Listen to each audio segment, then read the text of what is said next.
Hey everyone, welcome to video number 2 of the button. So what we're going to do here is we are going to connect our button directly to our noggin. So in the previous video, what I did, I took one of these lights away and I used the light connected to a button and I made that light turn off and on whenever I pressed the button. I went ahead and put it back so that I can have two lights on my noggin again. If you need instructions on how to do that, or you forgot how you can look at the previous maybe two videos ago, I showed you how to connect two LEDs together. But I did put it back because in my new circuit I don't need this resistor or a light for my button circuit because it's going to go directly, the button's going to go directly to my brain here. Alright, let's go ahead and do that. So if you look at my whiteboard, the first thing I want to do is draw my button. Okay, and we had side A and B. Remember, if we press the button, A connects to B. If I don't press the button, A does not connect to B. Now I have my noggin. Good. Now I'm still going to use my 5 volts. And I'm also going to use the GND. Now I want to point something out to you. Okay, 5 volts is the highest voltage in my circuit. GND is the same as 0 volts, which is the lowest voltage on my circuit. Now why am I pointing this out? Because when we start coding, we're going to need to know if we're talking about high voltage or low voltage. So I'm going to define that right now. So 5 volts is the high. So let me just, maybe I'll use a different color here.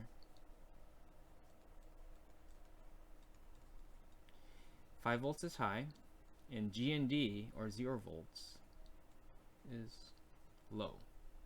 Okay. Now that we have that defined, let's go ahead and continue our circuit here. So we're going to have 5 volts. It's going to be connected to a resistor. Now we're not going to connect it to the button. We're going to connect it to nerve or pin number 2. Okay. So 2 is going to be the pin that we need to program to see whether or not we press the button. And if we look at here, we have high and low. So the way that the noggin processes information in the code, it's either going to be high or low. So right now, let's say if we just connected it like this, we're not connected to the button at all, right? Because there's no line connecting from here to here. If it's just connected like this, what do you think 2 is at all times? Well, it's connected to a resistor and connected to high. So if we just did this, pin 2 would always be high. Okay? Now, we're not just doing that, right? We're going to connect it. Let's draw a line to here. Okay? And then we're going to connect this side of the button. Let's make it look a little better here. To 0 volts. So now let's take a look at pin 2. Now pin 2 is sometimes high and sometimes low. Okay, so let's check it out. So let's say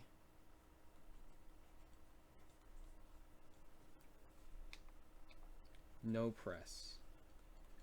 Okay, no press is going to be my red highlighter. Okay, when I don't press the button, what is pin 2 connected to? So pin 2 is here. When I don't press the button, well, electricity can connect here and kind of flow there. It can also go here, and it will try to get to here, but it can't, right? Because when I don't press the button, A does not connect to B. So what does that mean? When I don't press the button, 2 is only connected to high.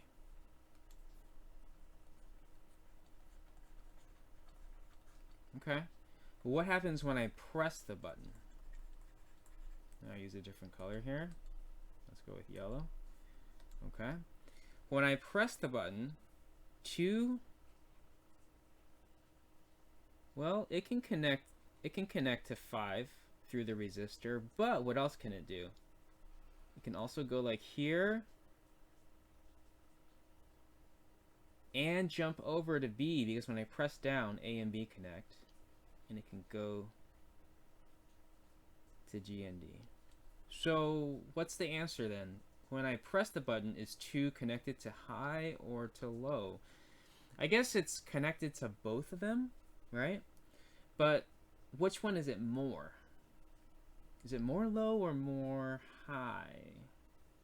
Well, one way to think about it is like this. Electricity always follows the path of, it wants to follow the path of least resistance. What that means is that it's going to go the easy way. Okay, so which is the easiest way for the pin 2 for the electricity with the yellow path? Well, if you go up this way, it's got a resistor, right? So that's not easy. But if we go this way, there's no resistor. It's super easy.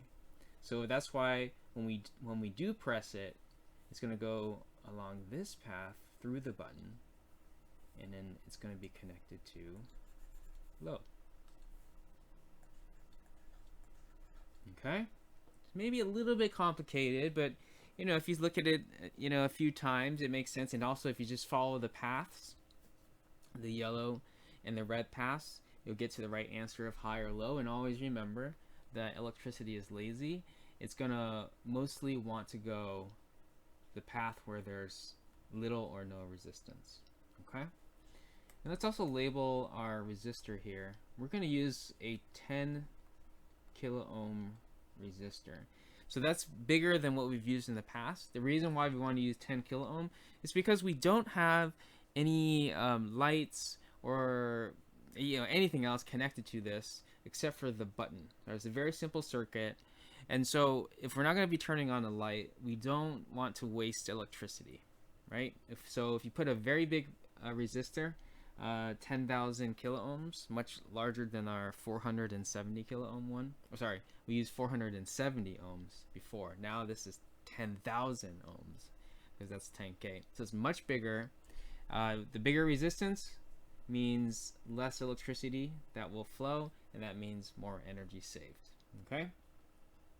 Alright, so let's go ahead and build this circuit here. I'm going to change screens.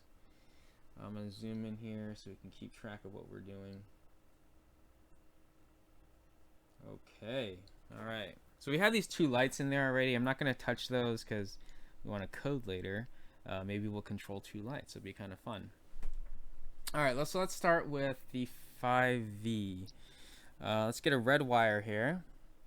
And let's connect one side to 5V. Right there. Just want to make sure that's good. And then let's put it in a row. I'm going to put it in the middle here. Okay, easier to see. Try to move these wires out of there. Okay, red wire in this row.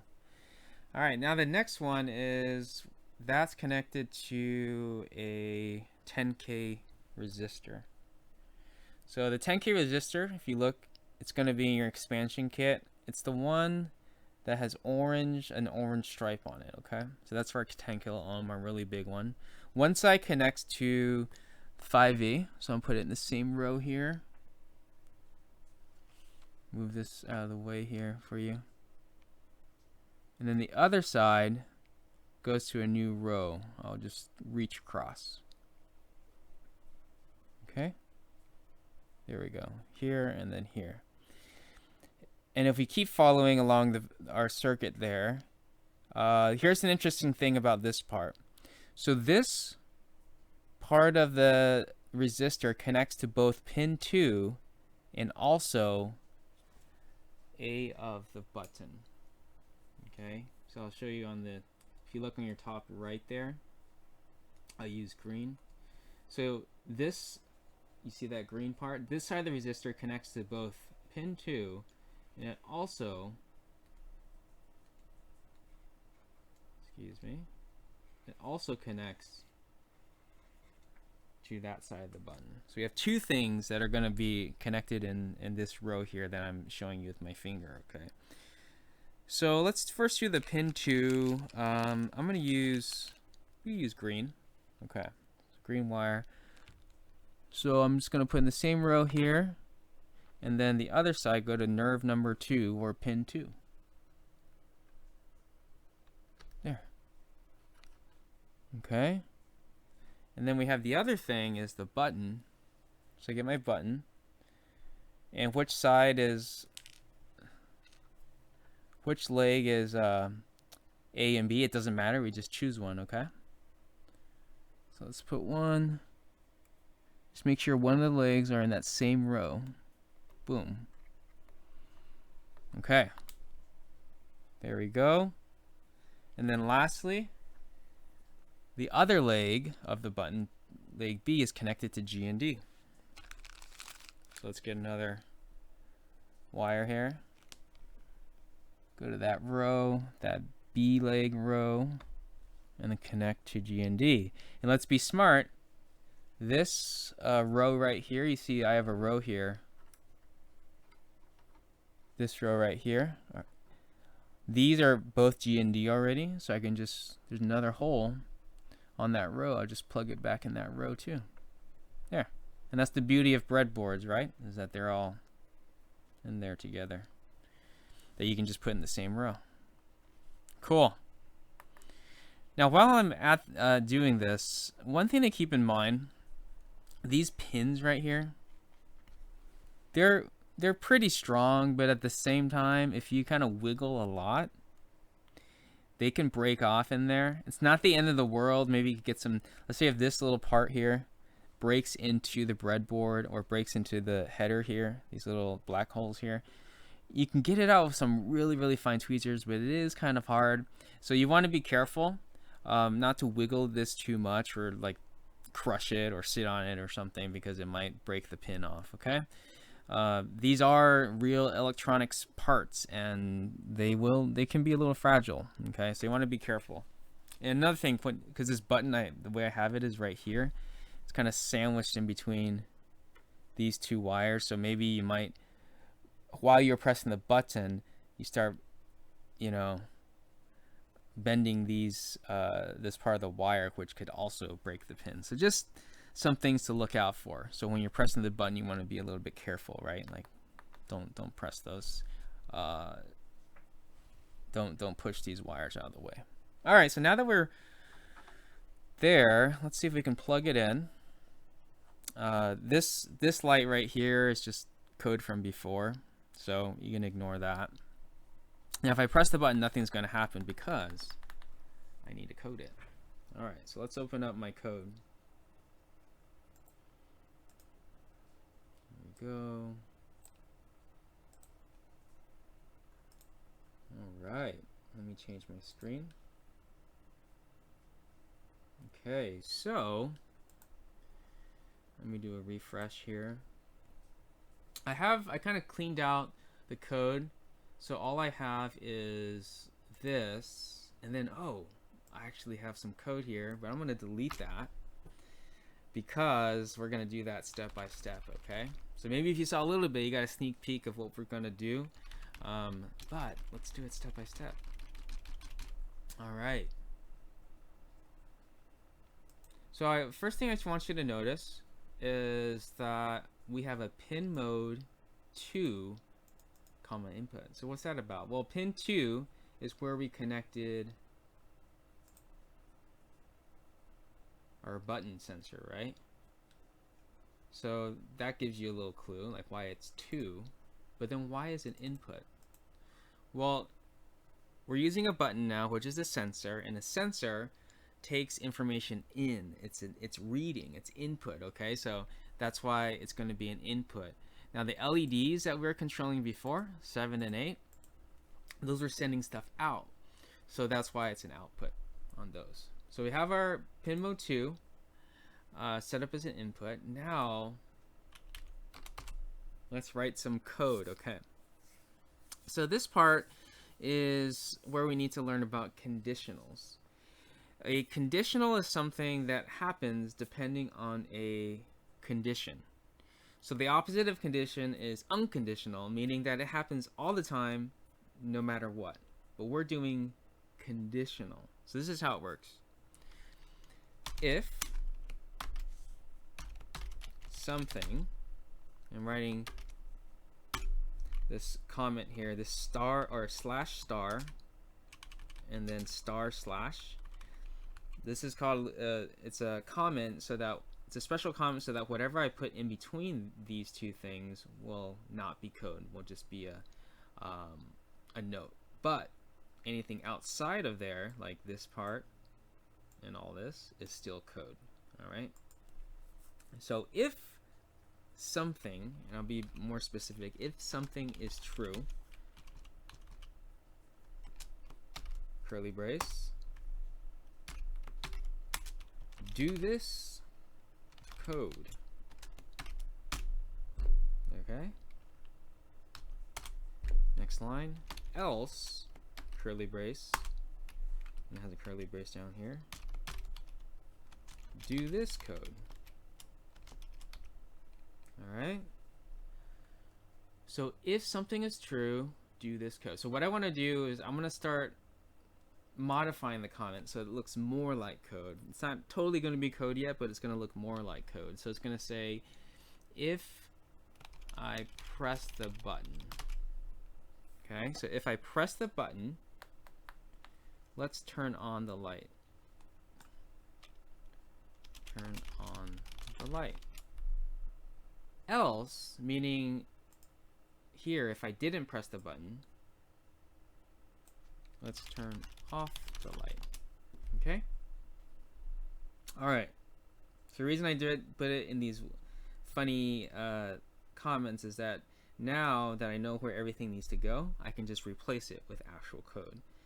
So turn on the light. Let's start with that because we know how to do that already. The code for turning on the light is digital write. Digital write. And let's do, I have 7 and 8. Let's do 8 just because I feel like it. 8 high. That turns on the button. Oh, sorry, turns on the light. And let's replace this note with the actual code. To turn off the light is the same thing except low. Cool.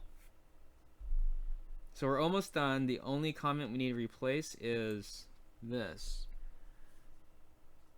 When I press the button. So how are we going to do this? Well, let me give you a hint here. It's going to be digital read to, okay, equal low. Okay, so I wrote a lot there. Let's kind of break this down. So what is this? Digital read to. Well, digital read is very close to digital write, except it's like the opposite. And it makes sense, right? Because digital write is to pin 8, which is an output. Digital read is to pin 2, which is an input. So input, output, opposite, write and read, opposite. Okay? So we're going to actually read in, we're going to say, hey, I want to read what's the deal with pin number 2. And here it is. Pin number 2 can either be high or low, right? So going back to our notes here. Remember, this is why I did this whole thing of no press or press. Okay? If you forgot already, you can rewind the video and check it out. But we went over how when we press it, pin 2 is low. When we don't press it, pin 2 is high.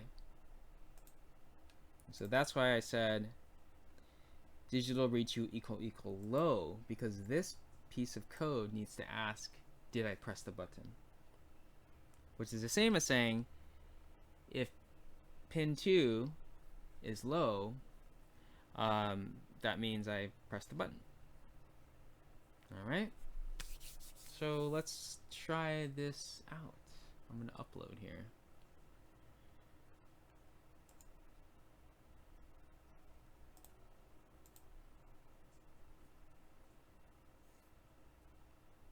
Okay, so this stopped blinking like crazy because I cleared that out. And let's press my button.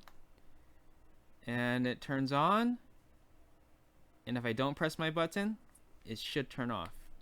There we go. Great. Let's write some challenges here.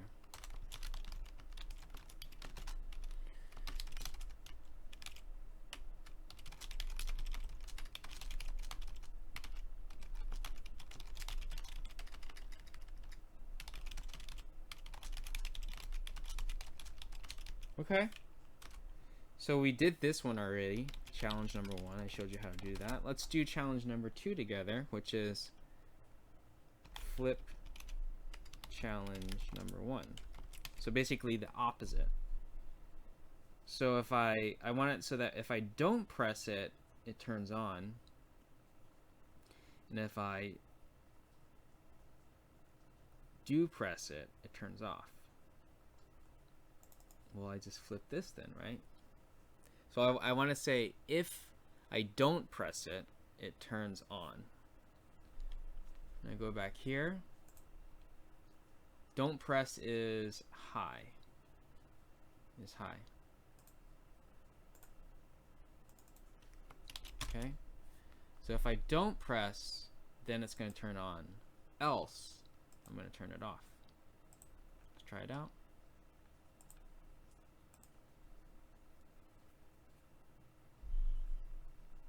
Cool. So now it's on. I'm not pressing. Cool. When I press down, turns off. Let go. On. Cool. All right. This is fun. Let's do another one. Challenge number 3. If I press the button, turn on 2 lights. If I don't press the button, turn off 2 lights. Okay, so this, now you got to use 2 lights. So first, let's say if I press the button. So if I press the button, I have to change this to low because when I press it, it's low. And then I want to turn on 2 lights. So for me, I'm digital right 7 high and 8 high. See, both of these I'm going to turn on. And then else, turn them both off. Cool. High, high, low, low. Now a little tidbit here. Okay. So when I press down low, when I press the button, I want to turn on 2 lights. That's correct, but just to let you know, they're not going to turn on at exactly the same time. I want you to think about what's going to happen. The code happens step by step, okay?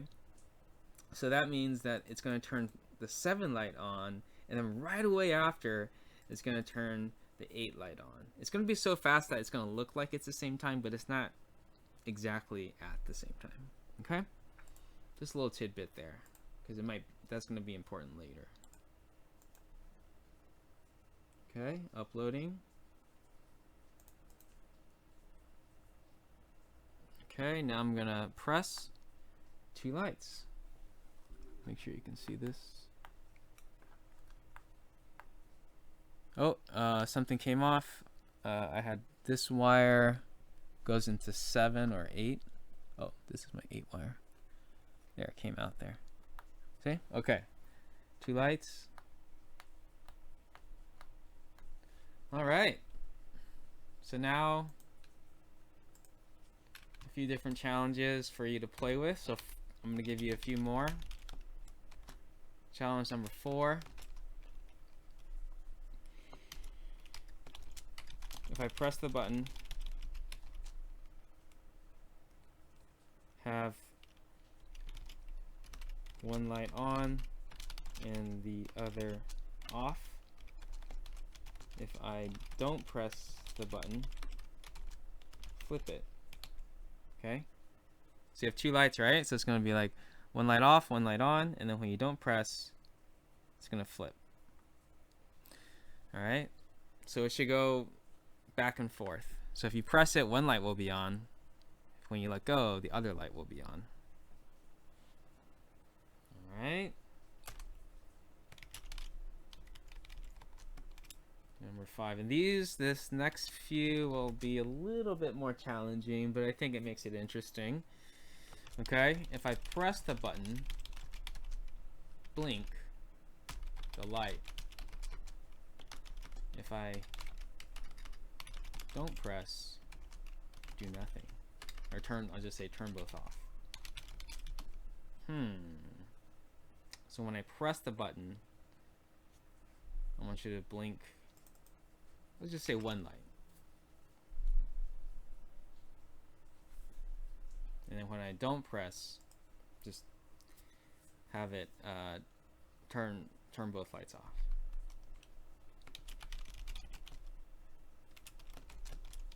If I press the button, blink fast.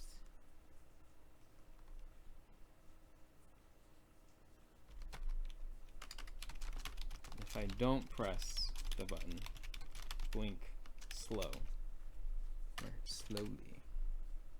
Okay? One light. I'll just do one light if I don't press the blink.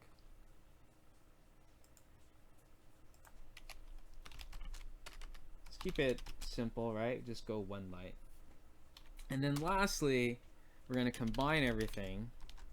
Remember the Morse code lesson.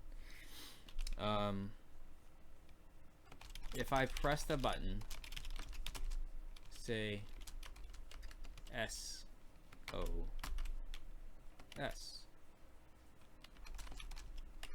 If I don't press the button, do nothing. Okay, so then you have a Morse code machine. So when I press the button, it should say SOS. Once it finishes SOS, it'll just stop. But if you press the button again, it'll say SOS again. All right, cool. Give that a shot. If you have any questions, feel free to always reach out. Have fun.